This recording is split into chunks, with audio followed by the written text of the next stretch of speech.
Есть такое твердое правило. Встал поутру, умылся, привел себя в порядок. И сразу же приведи в порядок свою планету.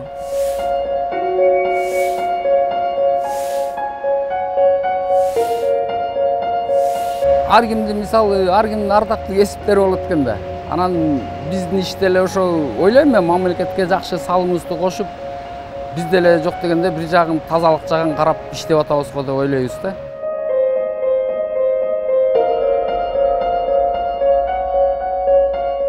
У каждого человека есть свое предназначение, свой жизненный путь. И только выполняя это предназначение, он сумеет сделать жизнь радостной, наполненной смыслом.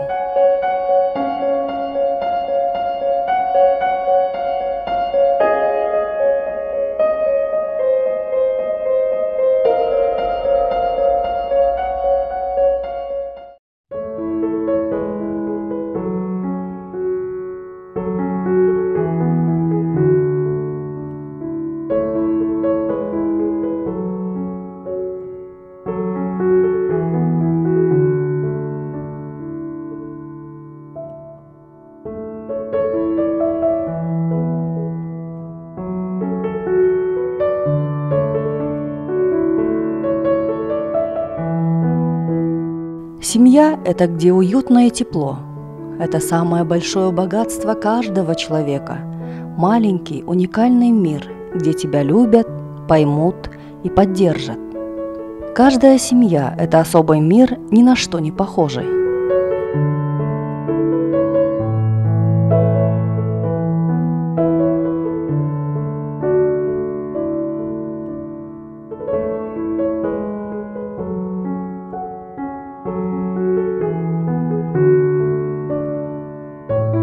Школа – наш второй дом. Все главное в судьбе человека начинается со школьной парты. Здесь мы общаемся, советуемся, взрослеем. Для многих учебное заведение намного больше, чем место, где мы получаем образование, а учителя – сердце школы.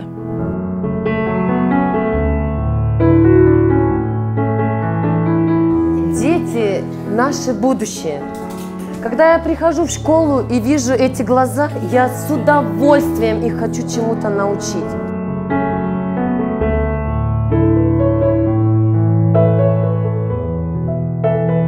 Алдыңғы технологиялар абдан катуу өсүп атат. Биз ошого биз даяр болушубуз керек. Мына мамлекетибизде билимдүү, ыймандуу балдарды тарбиялап чыгарышыбыз керек. Силер биздин келечегибизсиңер.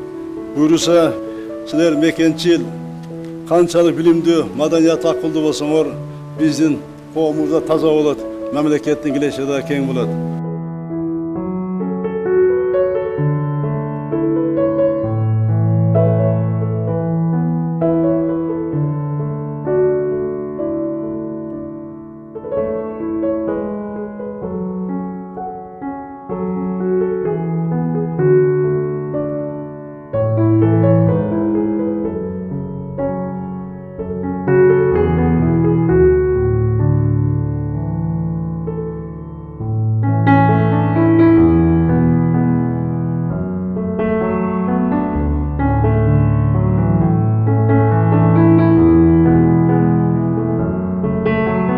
Биз келечекти курабыз. Мен бул долбоорлордун ишке ашарына ишенем. Бул биздин шаар.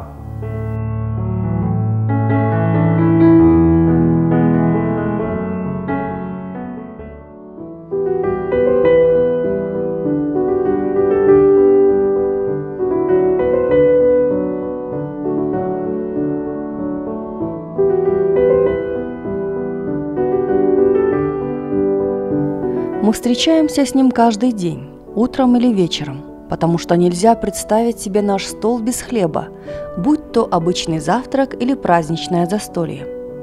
Хлеб постоянно живет в каждом доме.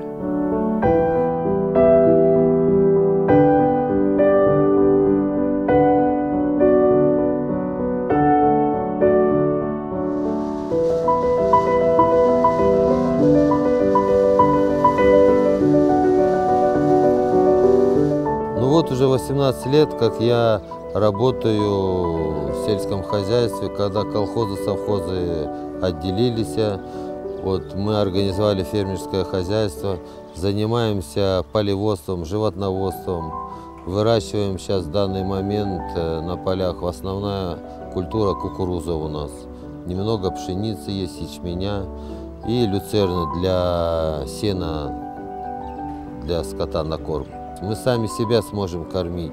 Просто землей надо заниматься, вовремя обрабатывать земли, выращивать, добиваться высоких урожаев. Земля будет кормить нас.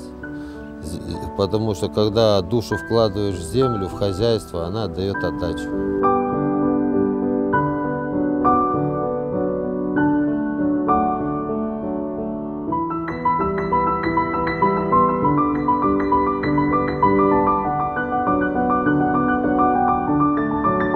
Бұл еліміздің тамыры елетті, Қырғыздың тамыры бұл айылда. Айыл өніксі біздің мемлекет өнігі.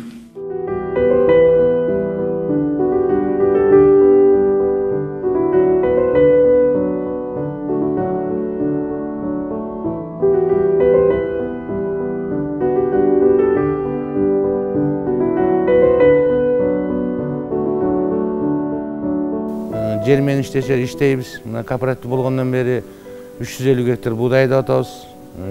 Жемге деп, малга, кормга деп 100 гектар арпа айдайбыз, 50 гектар беде айдайбыз. Эмгек деген кичине эле жумуштары болот экен. Эмгек көбүрөөк эмгек талап кылат, иштеш керек экен.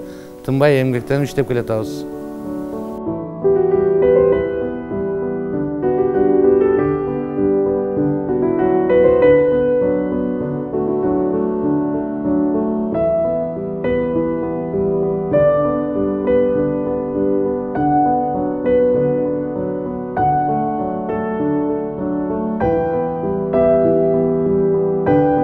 Өлкөбүздүн коопсуздугу ушул чегаранын бекемдигинен башталат.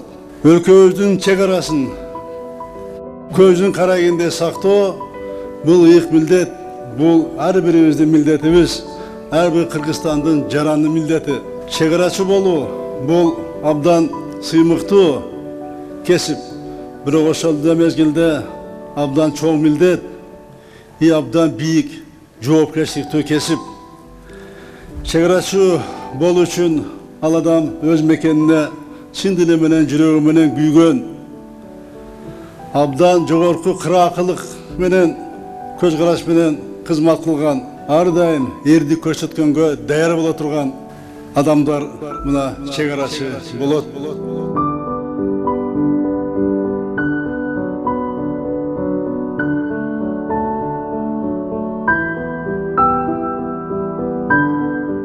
Пограничники днем и ночью стоят на страже рубежей Отечества, а на страже жизни и здоровья человека стоят наши медики. Именно они дарят здоровье людям, спасают от самых разных болезней.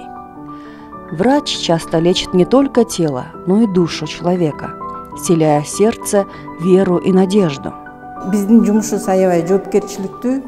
Анткени ар бир адам дени сак болсун деп тилейбиз, ошол үчүн күрөшөбүз. Элдин ден соолугу чың болуш үчүн кызмат кылып келатабыз. Ар бир адам өз жумушун так аткарса, биздин мамлекет өнүгөт.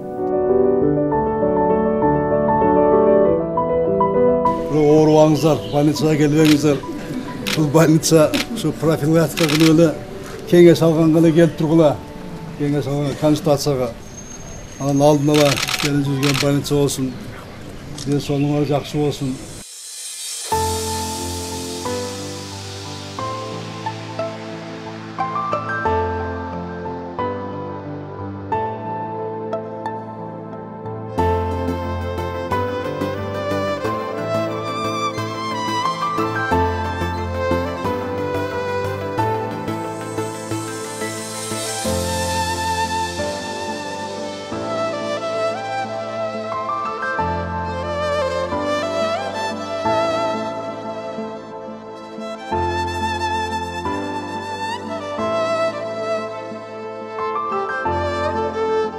Сіздерді улуу тоолорду мекендеген миңдеген жылдардан ашық тарихы бар, еркіндікті сүйген байырқы қырғыз елінің атынан ысық салам жолдойм.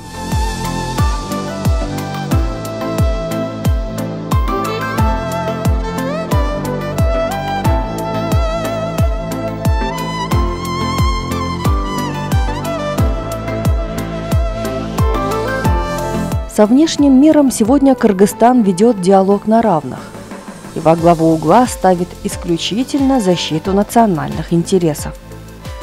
Внешняя политика республики предсказуемая и соответствует дипломатическим нормам. Президент Кыргызстана дал понять, что он намерен вести взвешенную и многовекторную политику.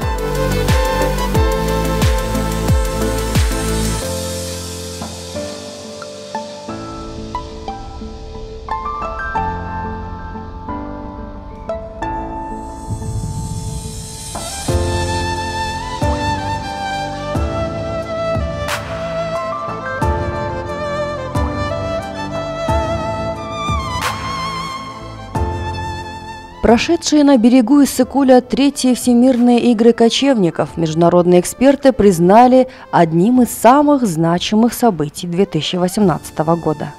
Это масштабное мероприятие, продемонстрировавшее всему миру культуру нашего древнего кочевого народа, его доблесть, духовный потенциал и уникальную красоту нашей земли, достигло своих целей и послужило повышению авторитета нашей страны на мировой арене.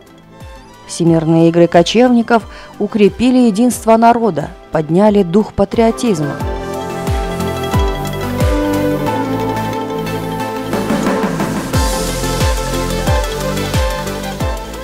Дүйнөнү биримдик, ынтымак гана сактап калат. Өлкөбүздүн өнүгүүсүнүн негизги кепилдиги элибиздин биримдигинде коомдогу улуттаралык достук, ар бир жарандын өлкөнүн тагдырына жооптуу мамилеси ийгиликтин негизи болот. Кыргызстан – это мы. Мы не ждем, что кто-то сделает нашу жизнь лучше. Мы сами создаем настоящее и будущее, внося личный вклад в развитие страны. Мы хотим жить в правовом, высокоразвитом, сильном и справедливом государстве. Алкөл манас атабыз калайык калкка жаным курман деп өмүрүн ардаган. Мен да Кыргызстан үчүн бүткүл өмүрүмдү арнайм.